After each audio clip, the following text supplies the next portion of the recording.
मुमताज़ बजाज साहब इस वक्त हमारे मेहमान हैं। पीर पंजाल नेशनल कॉन्फ्रेंस के पीर पंजाल जोन के नायब सदर भी हैं, सुरनकोट कंस्टिट्यूंसी के इंचार्ज भी हैं और म्यूनसिपल प्रेसिडेंट भी रह चुके हैं, जो म्यूनसिपल काउंसिल हमारी सुरनकोट की है और बहुत एक्टिव मेंबर हैं नेशनल कॉन्फ्रेंस के। अभी 2 दिन पहले सुरनकोट में नेशनल कॉन्फ्रेंस ने अपनी एक बड़ी कामयाब रैली की थी। वो अलायंस की रैली थी और कांग्रेस भी सुरनकोट में नेशनल कॉन्फ्रेंस के साथ है, लेकिन कैंडिडेट जो मैदान में हैं वो नेशनल कॉन्फ्रेंस के हैं और वो हैं मियां अल्ताफ़। इलेक्शन में क्या होने वाला है और जिस कॉन्स्टिट्यूंसी से या जिस कॉन्स्टिट्यूंसी के इंचार्ज बजाज साहब हैं वहाँ पहाड़ियों की भी एक बड़ी आबादी है, गुज्जर आबादी भी है। समझते हैं कि क्या होने वाला है और ख़ास तौर से सुरनकोट की आवाम किसके साथ जाएगी। मुमताज़ साहब, बहुत शुक्रिया, आपने टाइम दिया है। सर, ये बताइए कि अभी 2 दिन पहले आपने बड़ी कामयाब रैली की। बताया ये जा रहा है कि 10 से 12 हज़ार लोग वहाँ पे थे। आप नेशनल कॉन्फ्रेंस के हैं तो ज़ाहिर आप थोड़े और बढ़ा के बताएंगे, लेकिन इतने लोग वहाँ और आज के मौसम में इतने लोगों को इकट्ठा करना कोई आसान काम नहीं है। सर, ये बताइएगा कि इस कामयाब रैली के बाद आपके हौसले थोड़े बुलंद हुए होंगे कि सुरनकोट से अच्छे खासे वोट आपकी पार्टी को मिलेंगे? शुक्रिया जमूर साहब, आपने आज जो हला बोल में मुझे भी दावत दी, तो मैं सबसे पहले आपको मुबारक दूंगा कि आप हमारा एक ऐसा चैनल हैं कि जो हमारे इस रजौरी पुंछ रेंज की आवाज़ को उजागर करते हैं और बड़ी हकीकत पर बात करते हैं, तो इसके लिए हमें भी बड़ा बाइस फ़ख्र रहता है। तो जनाब के सवाल का जो ताल्लुक़ है, मैं आपको बात बताऊं कि सुरनकोट में नेशनल कॉन्फ्रेंस को बुनियादी तौर पर पहाड़ी बरादरी ने ही बड़ा प्यार दिया है।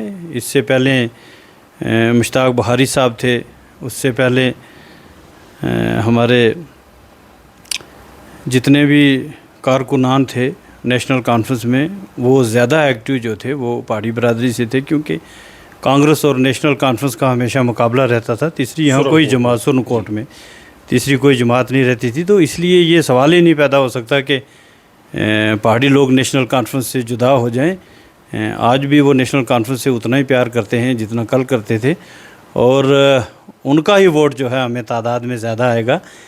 तो हमारे हौसले इसलिए भी बुलंद हैं कि हमारी एक बड़ी बेहतरीन टीम सुरनकोट में काम कर रही है, और वो टीम जो है इस वक्त अलायंस में काम कर रही है, क्योंकि हमारा जो है ये इंडिया ब्लॉक अलायंस जो हुआ है, तो आला क़यादत का भी यही तय हुआ है। नेशनल कॉन्फ्रेंस और कांग्रेस दोनों जमातें मिलकर काम कर रही हैं, और इस रैली में भी दोनों जमातों का बड़ा रोल था, तो इसलिए एक जमे गफ़ीर था। आपने तादाद की बात की, तादाद वहाँ कोई गिन नहीं सका, अनगिनत लोग थे। तो लोगों ने, हाँ, इस वक्त ये बात जो है वो सब जो बोल रहे हैं इसकी सराहना कर रहे हैं कि एक बड़ी मेगा रैली थी, अनगिनत थी, और इसमें लोग दिल से आए हुए थे, और इंशाअल्लाह ताला नेशनल कॉन्फ्रेंस को वोट करेंगे और मियां अल्ताफ़ साहब को ही वोट करेंगे, क्योंकि वो एक तो सबके साझे कैंडिडेट हैं, ऊपर से हम ये इलेक्शन अलायंस में लड़ रहे हैं, और उसके बाद जो है नेशनल कॉन्फ्रेंस जो है ये लोगों के दिलों पर राज करती है। तो इससे ज़ाहिर होता है, और हर आदमी जो रैली में पहुंचा है वो घर से मन बना के तो उसने जो अपना वक्त मतलब आपने तय नहीं रखा, वो उस दिन पार्टी को दिया है जी। तो पार्टी की रैली में इसीलिए आए हैं, तो वो बेवजह कोई अपना वक्त ज़ाया नहीं करता।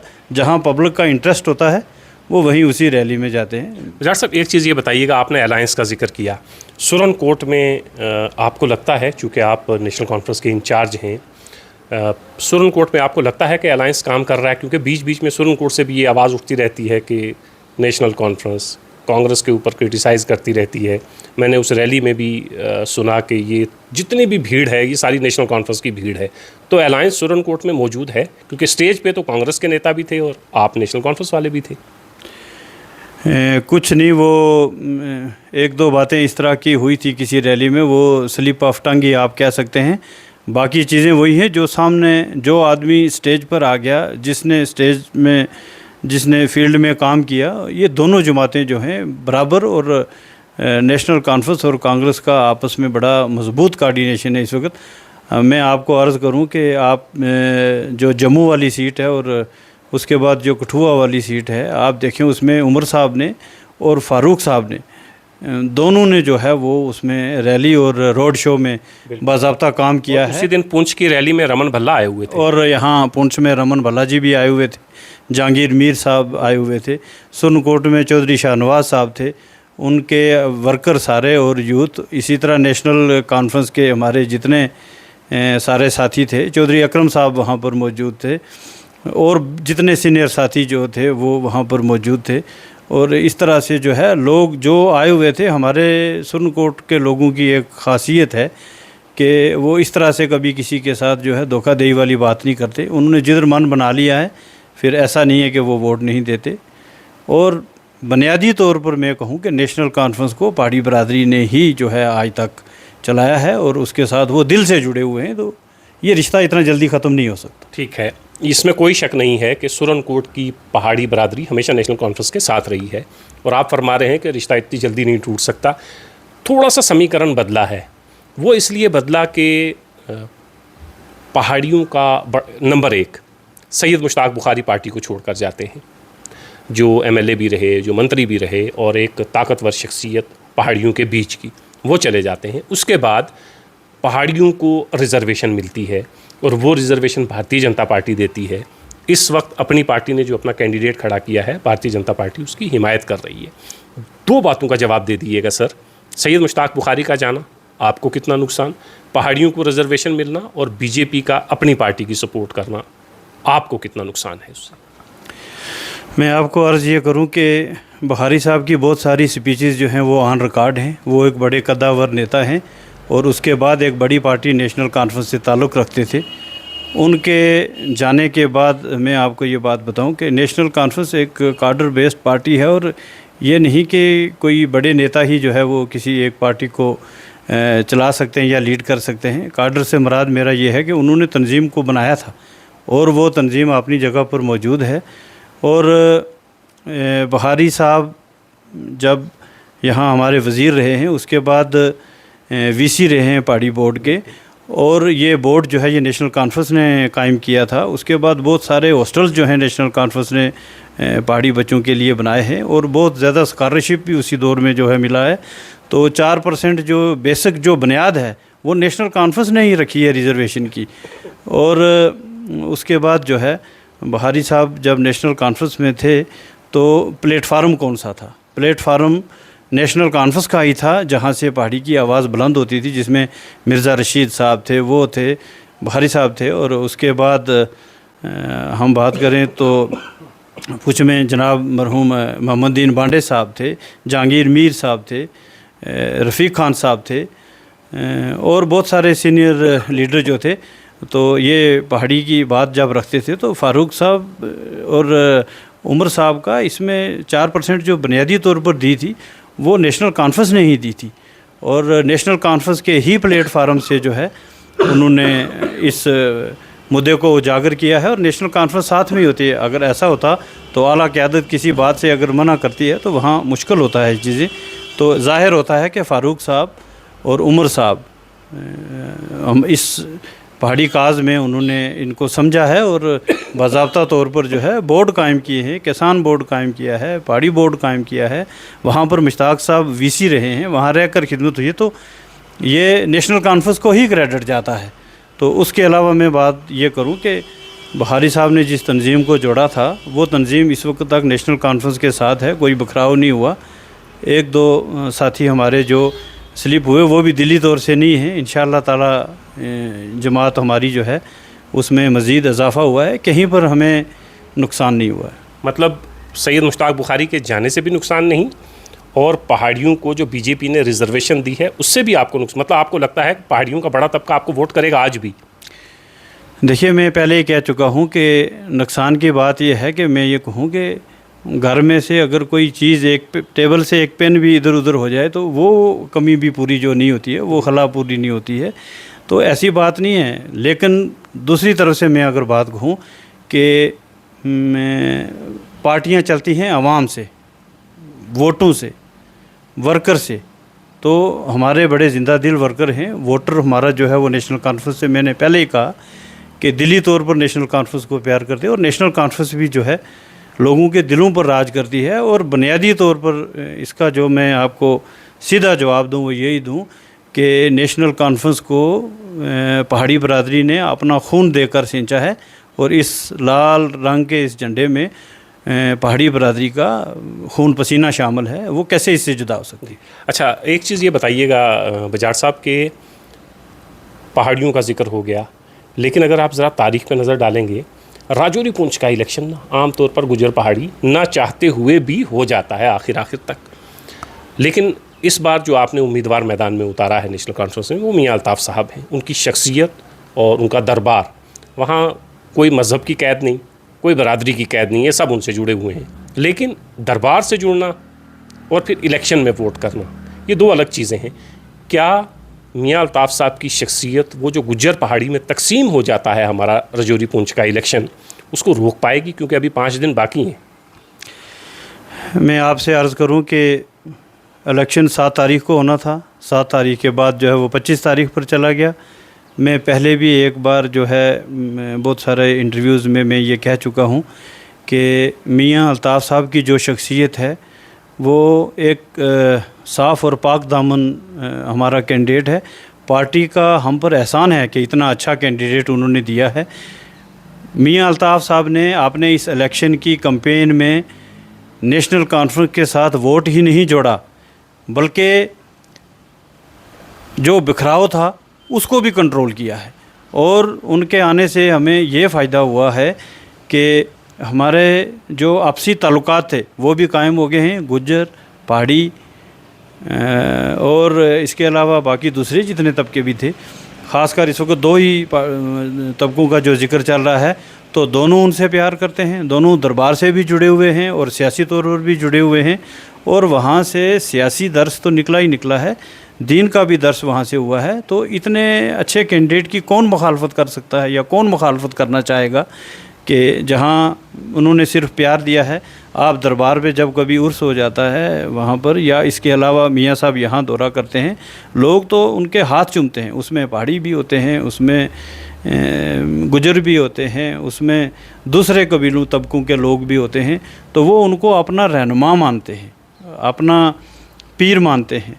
तो दिल से जिसको चाहते हैं तो उसको वोट क्यों नहीं करेंगे? हमें तो पूरी तवक्का है। जो राजौरी अनंतनाग राजौरी पुंछ कंस्टिट्यूंसी के जो लोग हैं वो उनको वोट भी देंगे, सपोर्ट भी कर रहे हैं और पूरा प्यार भी देंगे। और मियाँ साहब भी इस चीज़ को समझते हैं कि वो दोनों तबकों को जो है वो साथ लेकर चलने का फ़न जो उनको आता है, ये हुनर उनको आता है। और उन्होंने इस दौरे में अपने लिए वोट की दरख्वास्त तो की है सबको, लेकिन साथ साथ में ये काम भी किया है कि दोनों के दरमियान जो नफ़रत का बीज है उसको कम किया है और प्यार, मोहब्बत और आहंगी जो है वो ज़्यादा पैदा की है। ये भी फ़ायदा हुआ है। एक आखिर में ये बता दीजिएगा कि मुकाबला सामने महबूबा मुफ्ती के साथ है, कोई कमज़ोर उम्मीदवार नहीं है सामने, और राजौरी पुंछ का 7 लाख वोट है, पोल जितना भी हो, उस तरफ 11 लाख वोट हैं, पोल जितने भी हों। तो एक तो राजौरी पुंछ है जहां माना जाता है कि मियाँ साहब का अपना बहुत बड़ा असर है, लेकिन वोट उस तरफ ज़्यादा है, पीर की गली की उस तरफ अगर आप जाएंगे तो क्या लगता है नेशनल कॉन्फ्रेंस उस तरफ भी है मजबूत उतनी? मैं आपको ये अर्ज़ करता चलूँ, ज़मरुद साहब के बड़ा पुख्ता और बड़ा ज़बरदस्त सवाल आपने पूछा है। मैं अगर उस तरफ की बात को और इस तरफ की बात को मिलाऊँ तो उसमें सबसे पहली और बड़ा जवाब आपके लिए ये है कि नेशनल कॉन्फ्रेंस एक कार्डर बेस्ड पार्टी है और कहीं पर भी हमारा कार्डर जो है वो ना कमज़ोर हुआ है, ना रहा है, ना अब रहेगा इंशाअल्लाह। राजौरी पुंछ में भी हमारा बहुत बड़ा कार्डर है जिसमें छोटे कारकुन से लेके बड़े वर्कर तक जो है और बड़े लीडर तक जो है इस वक्त जुटे हुए हैं और काम कर रहे हैं, मेहनत कर रहे हैं। और श्रीनगर में हमें किसी किस्म की परेशानी, अनंतनाग में ख़ास करके, या दूसरी बारामूला ले लें हम, या सेंट्रल कश्मीर का ले लें, तो हमें किसी किस्म का नहीं है। इस वक्त कहते हैं कि आवाज़ खलक नगारा खुदा होती है, तो हम इस वक्त ये बात कर सकते हैं कि कितने मार्जिन से जीत होगी हमने कभी दूसरी तरफ सोचा भी नहीं। और अल्लाह के घर में उम्मीद है कि वो ज़रूर इज़्ज़त बख्शेगा और हमारे जो है ये 5 सीटें जो हैं इंशाअल्लाह ये अलायंस को मिलेंगी और अलायंस बेहतरी से काम कर रहा है। रही ख़ास बात यह है कि यहाँ कोई ऐसी बात नहीं है कि लोग अपने कोशिश कर रहे हैं। मैडम महबूबा मुफ्ती भी अपना इलेक्शन होता है, उसमें वो भी अपना ज़ोर लगाएंगे। ज़फ़र मनाज साहब हैं, वो भी लगाएंगे और बीजेपी उनके साथ हैं। तो बीजेपी उनके साथ होने से मैं आपको ये बात बताऊं, हम जितनी मर्ज़ी कोशिश कर लें, लेकिन बात यह है कि मैं ये नहीं कहता कि कोई उनको वोट नहीं करेगा, लेकिन मेरी ये उम्मीद है हमारे रजौरी पुंछ से ख़ास करके कि इंशाअल्लाह ताला जो कैंडिडेट नेशनल कॉन्फ्रेंस ने उतारा है वो बेदाग है और सबका साझा है। और इंशाअल्लाह ताला पूरी उम्मीद है कि सबसे ज़्यादा जिस दिन नतीजे आए आप देख लेना, ज़्यादा वोट इंशाअल्लाह जो है वो हमें पहाड़ी बरादरी से मिलेगा, क्योंकि नेशनल कॉन्फ्रेंस तंजीम उनकी है, कैंडिडेट सबका साझा है। तो पीछे रह क्या जाता है, मतलब किस पर हम बात करें कि ये नहीं हो सकता। डेवलपमेंट में वो आगे हैं, लोगों की बात रखने में वो आगे हैं, सेकुलर लीडर है। नेशनल कॉन्फ्रेंस का मंशूर सबको इकट्ठा रखना है। और उसके बाद जो है डेवलपमेंट की बात, आप देखिए जब प्रधानमंत्री से और प्रधानमंत्री ऑफिस से जब एक क्वेश्चन हुआ था कि उमर साहब को कहा था कि नेशनल कॉन्फ्रेंस की कारकर्दगी बताएं, आपने क्या काम किए आज तक। तो जब उमर साहब ने ब्लैक एंड वाइट में लिख कर जब दिया था तो अपने काम गिनवाए थे, तो फिर आज तक हिम्मत नहीं पड़ी कि दूसरी तरफ से कोई सवाल करें कि नेशनल कॉन्फ्रेंस ने क्या काम किया है। मुझे बताएं कि कौन सा ऐसा एसेट है, हम हेल्थ को ले लें, हम ये दूसरा जो है डेवलपमेंट की बात करें, इस पर हम जो ये इंफ्रास्ट्रक्चर एजुकेशन को ले लें, हेल्थ को ले लें या दूसरा सोशल वेलफेयर ले लें। उसके अलावा जब बेरोज़गारी और मिलिटेंसी दोनों पीक पर थी तो उस वक़्त जो RET का जो ये RET स्कीम निकाल करके उसी में नौजवान एडजस्ट हुए हैं। उसके बाद आज दिन तक मुझे बताएं कौन सी नौकरियां मिली हैं, उसके बाद मुझे बताएं कौन सी इंफ्रास्ट्रक्चर हुई है। बड़ी बातें मुगल रोड पर होती हैं, इसकी बुनियाद बाबा कौम शेख मोहम्मद अब्दुल्ला साहब ने रखी थी, उसके बाद फ़ारूक साहब ने उस पर मेहनत की। मैं ठेकेदार हूँ पेशा से भी, तो उस वक्त हमारे लोगों ने गेंती बेलचे से मुगल रोड का काम हुआ है। ये मैनुअल भी मुगल रोड पर काम हो चुका है, उसके बाद ये HCC को गया है। ये जो मुगल रोड की बात कर लेते हैं, आपने बड़ा अहम मौजू छेड़ दिया है। मुगल रोड पर आपने मतलब क्या काम किया था? जो पैदल लोग जाते थे यहाँ से, जो 3, 4, 5 दिन में वहाँ पहुँचते थे, कोई रास्ते में बीमार हो जाते थे, भेड़ बकरियाँ रास्ते में मर जाती थीं, इसमें शेख साहब ने, फ़ारूक साहब ने क्या काम किया वहाँ? यही काम था, असल काम तो मुफ्ती साहब के टाइम में हुआ ना। मैं ये बात बताता हूँ, देखिए जो रोड का एक कच्चा ट्रैक होता था उस पर सबसे पहले जो नेशनल कॉन्फ्रेंस के दौर में ही उसके सारे जो है कॉन्ट्रैक्ट निकले।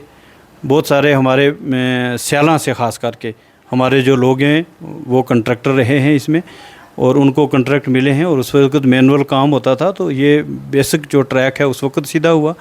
उसके बाद जो है फिर इसमें टेंडर हुए, फिर बाद में HCC को जो ये टेंडर गया है, बुनियाद देखनी चाहिए कि मुगल रोड की बुनियाद किसने रखी। फिर रफ्ता रफ्ता जिस तरह साहब का मैंने एक इंटरव्यू किया था, उन्होंने कहा था कि ये ख्वाब जो है वो शेख साहब का था। बिल्कुल, मतलब आप ख्वाब देखते हैं, लेकिन मसला ये है कि ख्वाब को पूरा तो किसी और ने किया ना।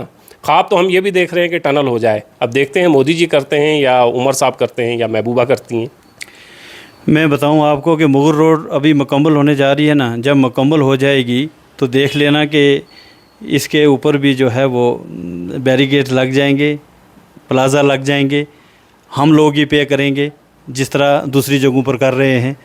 तो ये कोई बड़ी बात नहीं है। ये उस वक्त हम कहें कि सरकारें जो हैं पैसा रोडों पर खर्च करती हैं, बात होती है कि प्रोजेक्ट करना। तो प्रोजेक्ट नेशनल कॉन्फ्रेंस ने किया हुआ है और उसमें थोड़ा ये वैसे ही किया है आपने जैसे पहाड़ियों को रिजर्वेशन दिलवाई है। पहाड़ियों की रिजर्वेशन में भी मैं आपको बात करूं कि 4% नेशनल कॉन्फ्रेंस ने दिया। आप बहारी साहब की पिछली ऑन रिकॉर्ड स्पीचेस उठाइए, मेरे से 10 टाइम्स ज़्यादा जो है उन्होंने ये चीज़ों की वजाहत की है कि उस वक्त भले ही बहारी साहब इस पर आगे थे, मैं जानता हूँ, मैं उनके साथ रहा हूँ, उन्होंने बड़ी मेहनत की है, कोई याद रखे या ना रखे, लेकिन किया नेशनल कॉन्फ्रेंस के प्लेटफार्म से। प्लेटफॉर्म नेशनल कॉन्फ्रेंस का था जी। मुमताज़ बजाज साहब, मुगल रोड के हवाले से अगली बार जब आपसे बात करेंगे तो आपके हाथ में डॉक्यूमेंट्स होने चाहिए, फिर बात करेंगे। लेकिन जीत नेशनल कॉन्फ्रेंस की होगी, इंतज़ार नेशनल कॉन्फ्रेंस को ये है कि वो कितने वोटों से जीतेंगे। मुमताज़ बजाज साहब यही फरमा रहे हैं। राजौरी अनंतनाग सीट पर मियां अल्ताफ़ साहब उम्मीदवार हैं, लेकिन साथ में महबूबा मुफ्ती भी हैं। राजौरी पुंछ का 7 लाख वोट और पीर की गली के उस तरफ का 11 लाख वोट। देखते हैं किसके हिस्से में कितना वोट आता है। 25 तारीख को ज़्यादा से ज़्यादा घर से निकलिए, ज़्यादा से ज़्यादा वोट करिए, ताकि दिल्ली को पता चले कि सरहदी ज़िला में रहने वाले लोग इस हक़ का कितना बेहतर इस्तेमाल करना जानते हैं। अपने पसंदीदा उम्मीदवार को वोट करिए। मुमताज़ साहब बहुत शुक्रिया।